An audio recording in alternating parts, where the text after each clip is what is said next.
Nagka-girlfriend ka na ba outside Rancab? Kisha, kung i-partner ako sa bagong member ng Rancab, okay lang ba sa'yo?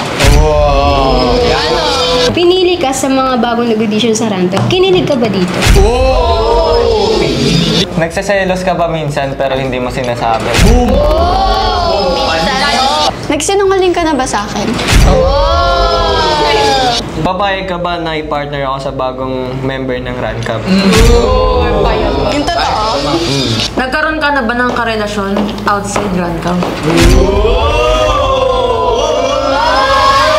Sinong crush mo sa Rancab?